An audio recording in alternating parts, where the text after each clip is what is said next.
आज आपण बनवणार आहोत रक्षाबंधन स्पेशल थाळी. त्यामध्ये नेहमीची पनीरची भाजी न करता थोडीशी वेगळी आणि बहुतेक घरात बनवला जाणारा रक्षाबंधनसाठी एक खास पदार्थ म्हणजे नारळी भात. आपला नारळी भात मऊ मऊ रसरशीत आणि मोकळा बनून तयार होणार आहे, तोही कुकरमध्येच एका शिट्टीमध्ये बनवून तयार करणार आहोत. दुसरा पदार्थ बनवणार आहोत पनीरची भाजी न बनवता छोलेची भाजी आणि त्यासोबत बनवणार आहोत आपण रेस्टॉरंट स्टाईल रोटी किंवा तुम्ही त्याला कुलचा बोलू शकता. ही रोटी आपण गव्हाच्या पिठापासून बनवणार आहोत आणि ती खूप वेळ मऊ राहण्यासाठी मी छोट्या छोट्या टिप्स देणार आहे. तर हा व्हिडिओ शेवटपर्यंत बघा आणि एक लाईक आणि चॅनलला सबस्क्राईब करा. आता रक्षाबंधन खास पहिला पदार्थ बनवतोय नारळी भात. तर नारळी भात बनवायला आपण 1 वाटी बासमती तांदूळ घेतले, ते 2 ते 3 वेळा धुवून घ्यायचे चांगले. आता हे तांदूळ थोड्या पाण्यामध्ये 5 मिनिटं भिजत ठेवायचे. 5 मिनिटानंतर तांदळातले पाणी काढून चाळणीवरती 10 मिनिटं सुकत ठेवायचे. ही प्रोसेस नक्की करून बघा, कारण नारळी भात मऊ मोकळा बनण्यासाठी याची खूप मदत होते. आता कुकरमध्ये 2 चमचे तूप गरम करून घ्यायचं.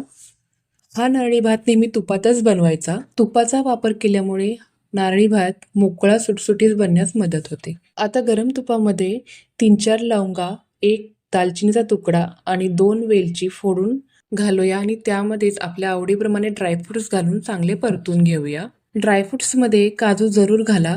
काजूची चव या भातामध्ये खूप छान लागते. 1-2 ते 3 मिनिट ड्रायफ्रुट्स गॅसच्या मध्यम आचेवरती परतून घेऊया. ड्रायफ्रुट्सचा कलर हलका चेंज झाला की त्यामध्ये आपण धुतलेले तांदूळ घालून घेऊ. हे तांदूळ आपण चाळणीमध्ये सुकत ठेवल्यामुळे परतायला खूप वेळ लागत नाही, ते पटकन भाजले जातात. असे तांदूळ तुपामध्ये परतून घेतले की आपल्या भाताची चव खूप छान लागते. काही जण हा भात मोकळा सुटसुटीत बनावा, त्यामुळे बिर्याणीला आपण भात शिजवतो तसा अगोदरच भात शिजवून घेतात. तसं न करता असा तांदूळ तुपामध्ये भाजल्यामुळे त्याच्यामध्ये आपण घातलेल्या ड्रायफ्रुट्स आणि मसाल्याची चव उतरते. 1 वाटी तांदळासाठी 1 वाटी ओल्या नारळाचा खीस घालायचा आणि छान परतून घ्यायचा. तांदळामध्ये ओल्या नारळाचा खीस परतल्यामुळे जी त्या ओल्या खोबऱ्याची चव आहे ती आपल्या तांदळामध्ये उतरते आणि नारळी भात अप्रतिम चवीचा बनून तयार होतो.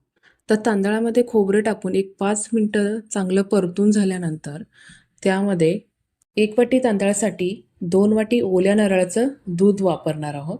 इथे ओल्या नारळाचं दूध वापरायचं नसेल तर पाणीही वापरू शकता, पण ओल्या नारळाच्या दुधामुळे ह्या भाताची चव दुप्पट होते.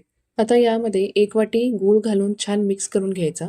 मी 1 वाटी तांदळासाठी 1 वाटी गुळाचा यूज केला आहे. जर तुम्हाला कमी गोड आवडत असेल तर थोडा कमी घ्यायचा. जर जास्त गोड आवडत असेल तर थोडा जास्त घेतला तरीही चालेल. आता गूळ पूर्ण वितळून झाला की चिमूटभर मीठ घालायचं. कोणत्याही गोडाच्या पदार्थामध्ये थोडंसं मीठ घातलं की त्याची चव वाढते. ह्या नारळी भाताला चांगला कलर यावा म्हणून मी केशरवाला दूध घालून घेतलंय. हे वाला पूर्णपणे ऑप्शनल आहे. जर तुम्हाला फूड कलर वापरायचा असेल तोही वापरू शकता. आता शेवटी 1 चमचा जायफळ वेलचीची पूड घालून छान मिक्स करायचा.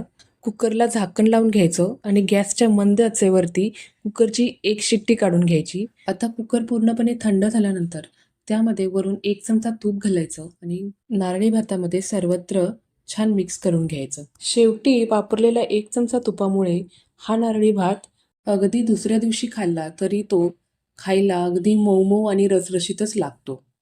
तुम्ही कोणत्या प्रकारे नारळी भात बनवता कमेंटमध्ये नक्की सांगा आणि ही रेसिपी आवडली असेल तर एक लाईक नक्की करा. आता आपण रक्षाबंधनसाठी खास दुसरा पदार्थ बनवणार आहोत, छोलेची भाजी.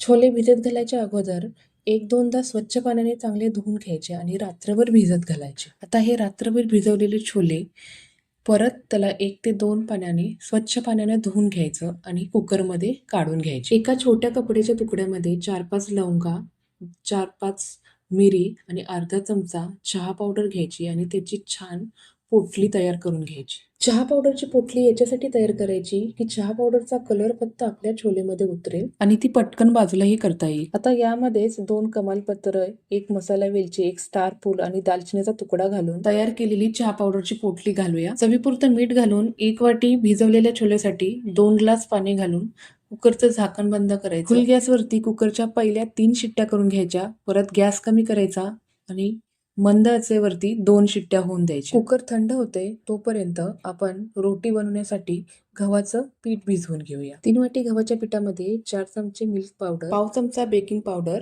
चिमूटभर खाण्याचा सोडा, अर्धी वाटी दही, अर्धा चमचा मीठ घालून छान मिक्स करून घ्यायचं आणि थोडं थोडं पाणी घालत सैलसर पीठ मळून घ्यायचं. हे पीठ मळताना खूप घट्ट मळायचं नाही. घट्ट पिठाच्या रोटी किंवा तुम्ही कुलचे बनवले तर ती काही वेळाने वातड बनतात आणि खायला ते छान लागत नाही. तर नेहमी कुलच्यासाठी किंवा रोटीसाठी गव्हाचं पीठ भिजवत असेल तर ते थोडं सैलसरच बनवायचं. शेवटी हे पीठ थोडं तेल लावून 15 ते 20 मिनटं झाकून ठेवायचं, म्हणजे पीठ छान भिजलं कुलचे किंवा रोटी मऊसूत बनवून तयार होतात.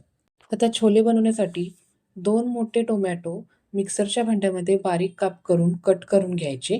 टोमॅटो मिक्सरमध्येच बारीक करणार आहोत, त्यामुळे मोठे मोठे कट केले तरीही चालतील. आता त्यामध्ये एक 10-12 लसणाच्या पाकळ्या, आल्याचा तुकडा टाकायचा आणि मिक्सरमधून छान पेस्ट बनवून तयार करायची. आता कुकर थंड झालाय, त्यामधले छोले चांगले शिजलेत का चेक करून घेऊया. बोटावरती असा एक छोला घ्यायचा आणि दाबून बघायचा. तो असा अगदी अलगद दाबला गेला की ते छान शिजलेत. आता त्यामधले मोठे मोठे मसाले आणि चहा पावडरची पोटली काढून घेऊया. गॅसवरती कढई गरम करायला ठेवायची. 2 चमचे तेल टाकून तेल गरम झाले की जिरे टाकायचे. जिरे तडतडले की थोडी हिंग टाकून 2 बारीक चिरलेले कांदे चांगले परतून घ्यायचे. 2 मिनिटं कांदा चांगला परतून घेतला, त्याचा थोडासा कलर चेंज व्हायला लागला की त्यामध्ये थोडी हळद घालायची. 1 चमचा काश्मीरी लाल तिखट, 1 चमचा भाजलेल्या धने जिऱ्याची पावडर आणि 1 चमचा गरम मसाला घालून चांगलं परतून घ्यायचं. त्यामध्येच 1 चमचा मीठ घालायचं. आपला कांदा लसूण मसाला 1 चमचा घालायचा. सर्व चांगलं मिक्स करून छान परतून घ्यायचं. मसाले जळू नयेत म्हणून अर्धी वाटी पाणी टाकून घ्यायचं आणि चांगलं 5 मिनिटं शिजवून घ्यायचं. शिजवलेल्या मसाल्यामध्ये आपण तयार केलेली टोमॅटोची प्युरी घालून 2 मिनिटं चांगलं परतवायचं. आता वरती एक झाकण ठेवून 1-2 मिनिटाची चांगली वाफ काढून घ्यायची. अशी 2 मिनिटाची वाफ काढून घेतली की आपले मसाले, टोमॅटो प्युरी, कांदा चांगला शिजतो, त्याला कलरही चांगला येतो आणि ह्याच्यानंतर आपण शिजवलेले आपले छोले ह्याच्यामध्ये घालून घेणार आहोत. त्यासोबत जे त्याचं पाणी होतं, ते मसाल्याचं पाणी, तेही आपण ह्याच्यामध्ये टाकून घ्यायचं.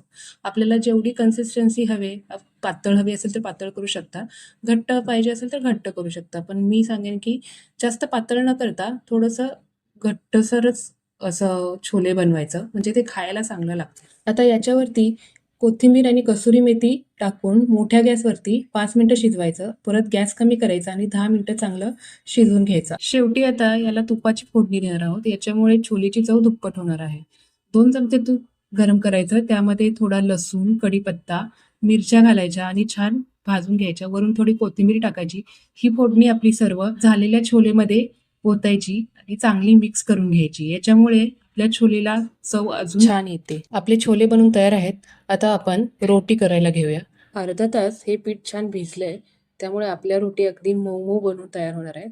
आता छोटे छोटे पिठाचे गोळे करून घ्यायचे. नेहमीच्या चपातीच्या उंड्यापेक्षा थोडासा छोटाच उंडा तयार करायचा. पिठामध्ये न बुडवता पुरीच्या आकाराचा लाटून घ्यायचा. त्यावरती थोडं कांद्याचं बी म्हणजे कलोंजी आणि थोडी कोथिंबीर लावून थोडं पीठ टाकून घ्यायचं, जेणेकरून लाटताना बेलण्याला ते चिकटणार नाही. आता लाटत लाटत ह्याला उलट पलट करायचं आणि छोट्या आकाराची रोटी बनवायची. ही रोटी बनवताना पिठाचा वापर थोडा कमीच करायचा. जर पीठ जास्त वापरलं तर ते आपल्या रोटी वातड बनतात. गॅसवर तवा गरम करायला ठेवायचा. तवा गरम झाला की त्यावरती ह्या रोटी भाजायला टाकायच्या. तवा चांगला गरम झाल्यानंतरच आपण रोटी भाजायला टाकायची. जर आपला तवा चांगला तापला नाही आणि आपण रोटी भाजायला टाकली तर ती खूप वेळ घेते भाजायला, त्यामुळे आपली रोटी कडक होते. बाजूने पाणी शिंपडून वरती झाकण ठेवून मध्यम आचेवरती रोटी चांगल्या भाजून घ्यायच्या आणि वरून तेल लावायचं. तेलाऐवजी तूप वापरलं तरी पण चालेल. उलटण्याने दाबत दाबत ह्या रोटी गोल गोल फिरवत चांगल्या भाजून घ्यायच्या. आता अशा सर्व रोटी आपण तयार करून घेणार आहोत. छोलेसोबत ते तळलेल्या पुऱ्या आणि भटोरे खायचे नसतील तर ही रोटी किंवा कुलचे बेस्ट ऑप्शन आहेत आणि खायला खूप छान लागतात छोलेसोबत. एकदा नक्की ट्राय करून बघा. एकदा हे रोटी किंवा कुलचे खाल्ले तर परत तुम्ही ती तळलेली पुरी किंवा भटोरे खाणार नाही, कारण ह्याची चव खूप छान लागते छोलेसोबत. असे हे आपण रक्षाबंधन खास 3 पदार्थ बनवून तयार केलेले आहेत. छोले, कुलचा किंवा रोटी बनवू शकता आणि आपला सगळ्यांचा आवडता नारळी भात.